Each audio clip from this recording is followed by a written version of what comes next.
menjadi petani muda itu menjadi profesi yang cukup membanggakan bagi saya. Karena menjadi petani itu kita menghasilkan sebuah sepiring nasi untuk semua orang. Menjadi petani itu kita menghasilkan beragam pangan lokal dan kita mengolahnya sendiri, mulai menatanya sendiri, mulai dari menanam, merawat, dan dari kebun kita bawa ke rumah juga kita mulai mengolahnya dari dapur sampai ke meja makan itu bisa memberikan kehidupan untuk banyak orang sebenarnya.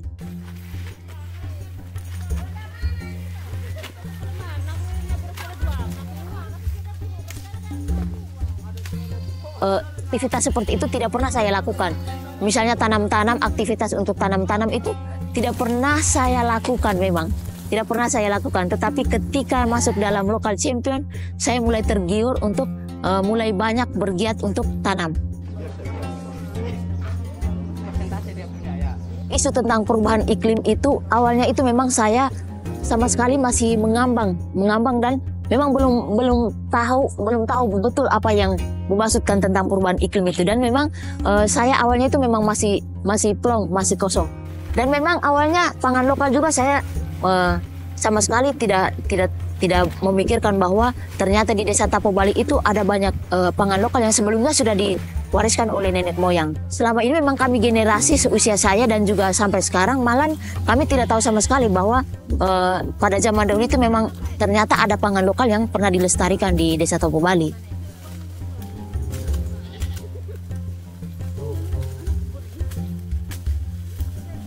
Pergeseran musim, curah hujan yang tidak menentu itu adalah tanda-tanda perubahan iklim, sehingga kami menyadari bahwa kami harus membentuk wadah ini, gebetan ini untuk merangkul teman-teman muda yang lain sehingga kami bisa melakukan kegiatan-kegiatan atau aksi-aksi positif yang mendukung tentang pangan lokal dan juga mata air.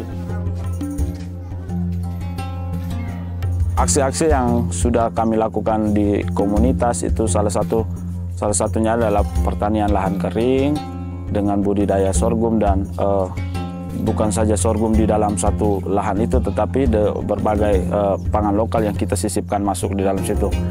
Karena dengan kondisi Tapobali yang ada di topografi ketinggian, nah kemudian dengan curah hujan yang agak rendah, kita memilih untuk bagaimana pertanian lahan kering ini kita mencari tanaman yang mampu bertahan dan beradaptasi di tanah kita begitu. Bisa saja kita pakai dua teknik. Kita panen satu rata, tetapi orderan nanti di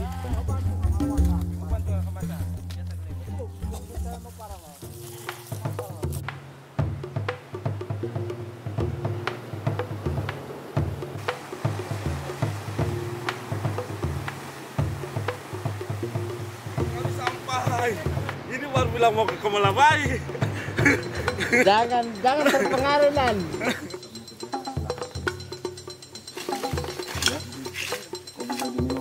ambil air di mana untuk bisa selamat.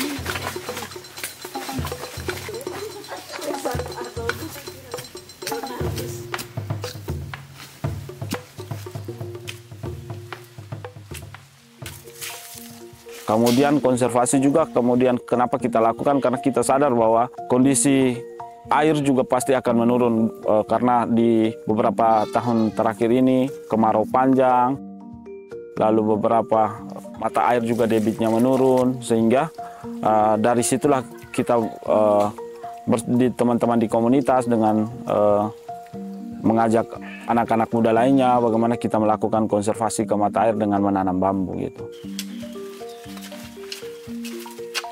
Mata air, kenapa kami memilih mata air sebagai kegiatan awal kami untuk melakukan konservasi? Karena memang mata air ini kami merasa bahwa sudah ditinggalkan sekian lama, tetapi sepertinya sampai saat ini tidak ada orang yang peduli lagi untuk melestarikan kembali. Mata air ini adalah sumber yang paling pertama untuk menghidupi warga masyarakat di Tapobali, adalah mata air Kumalawai.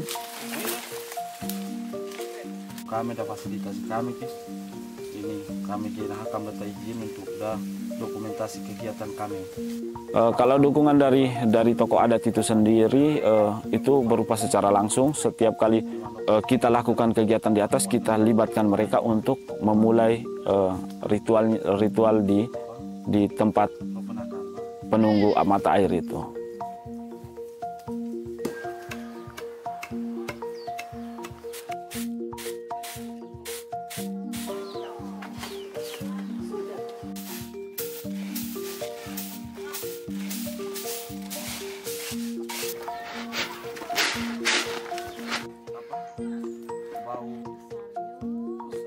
Di sorghum ini ada satu inovasi yang kita barusan muncul, itu namanya kopi sorghum.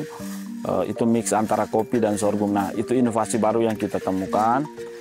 Untuk kopi sorghum sendiri awalnya terinspirasi, muncul inovasi itu terinspirasi dari mama saya yang sangrai kopi dicampur dengan beras. Nah, ide itu muncul dari situ. Kalau kopi dengan beras bisa, kenapa sorghum tidak bisa? Inovasi itu juga berdampak bagi kelompok-kelompok perempuan, kelompok dampingan dari komunitas itu. Bahan baku, salah satu bahan baku sorghum itu kita ambilnya dari mereka dengan sistem kita kasih benih, lalu kemudian kita beli lagi dari komunitas, beli lagi hasilnya itu untuk dijadikan bahan baku kopi sorghum.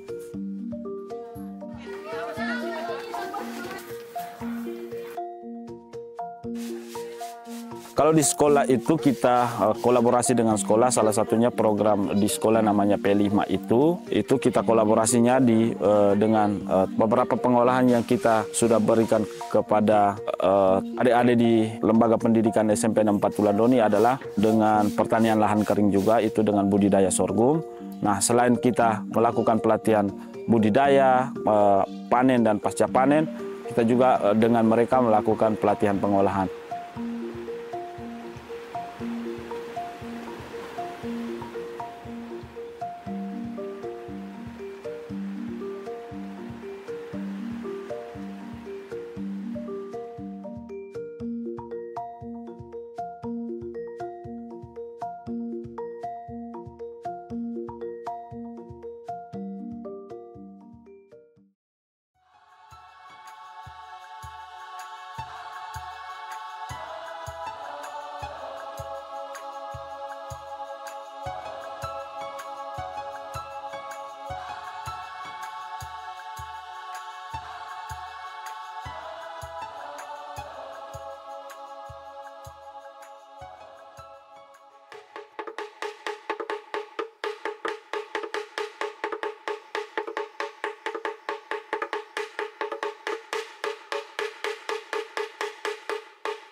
Desa Oleh II adalah salah satu desa di Kecamatan Misuri, Kabupaten Lembata, NTT. Masyarakat pada umumnya itu adalah petani di atas tanah yang berbatu. Mereka tanam jagung, tanam kacang, umbi-umbian, dan juga tanam leye.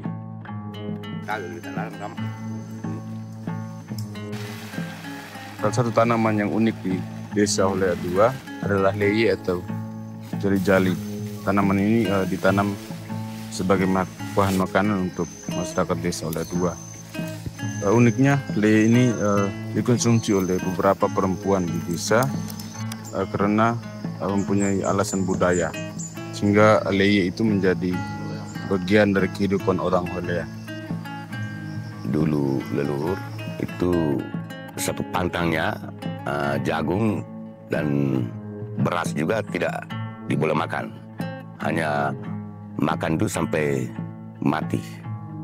Itu terdiri dari suku Loe Tubar, Loe Take, Loe Payong. Itu pantang.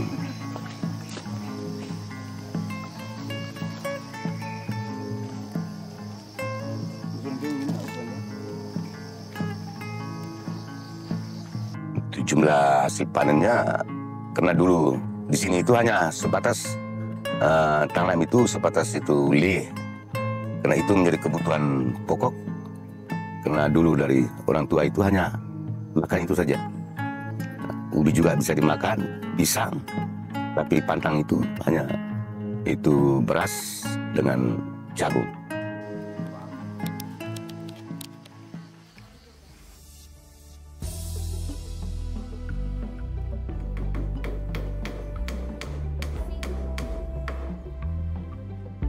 supaya membuat orang lain itu tertarik dan mau makan tanam dan mau makan leye, kami mencoba mengolah leye itu dalam beberapa produk turunan. Di antara menjadi kopi leye, sereal leye, dan juga bis leye. Kalau inspirasi buat kopi leye itu sebenarnya dari ini, kopi sorghum teman-teman Tepo Bali punya. Awalnya itu. Setelah itu baru kita coba buat mix juga leye di sini dengan kopi. Lalu yang sereal itu waktu itu kita dapat informasi dari pas kegiatan pertama di desa, dapat informasi. Setelah itu kita coba dan itu yang sampai sudah jadi produk sampai sekarang.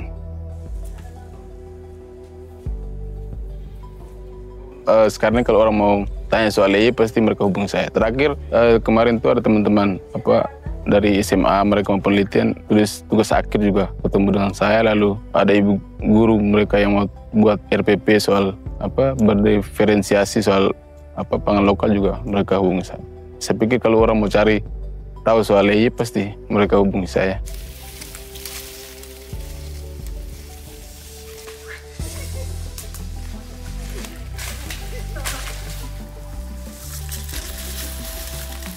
Kita sudah mulai dengan budidaya sehingga ketersediaan bahan baku sudah semakin baik lah. Masih ada terus ketika kita butuh untuk olah lagi. Tapi sekarang tidak sesulit tahun lalu karena sekarang masyarakat banyak yang sudah tanam juga, jadi tidak sesulit tahun sebelumnya. Kalau dengan masyarakat belum, tidak yang harus yang pasti tidak. Tapi ketika kami butuh, kami sudah tahu mana-mana yang mereka tanam juga, jadi sudah ada orang yang sudah bisa hubungi mereka untuk ambil bahan bakunya. Kemarin kan ada beberapa orang yang tidak mau untuk pengadaan bibit lagi tuh, tapi dari beberapa anggota kelompok itu justru mereka yang sudah mulai bicara ke pemerintah untuk tetap dianggarkan dan mau lawan itu orang yang tidak mau masukkan lagi soal pengadaan bibit tuh. Jadi munculnya bukan dari saya lagi. Sekarang dari masyarakat itu sudah mulai tahu dan mereka yang mau untuk dianggarkan terus untuk pengadaan bibit tuh. Ayo kamu mulai video-video yang tidak masuk akal kompres.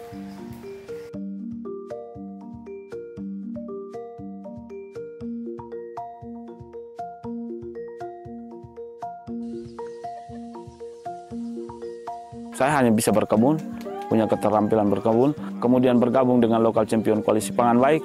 Banyak pengetahuan yang saya dapatkan dari teman-teman, dari pendamping semua. Itu banyak pengetahuan yang saya dapatkan. Menjadi Lokal Champion itu punya tujuan jelas, punya progres punya banyak program yang bisa juga mendukung progres pemerintah. Teman-teman tetap berbuat baik lah.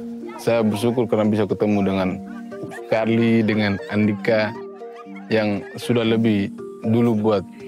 Padahal mereka sudah tanam sorghum, mereka sudah tanam bambu di mata air. Kami ke Ende waktu itu kan masih kosong-kosong saja. Baru pulang kuliah tidak tahu apa-apa. Dan sekarang saya pikir sudah sama-sama, semoga tetap buat baik.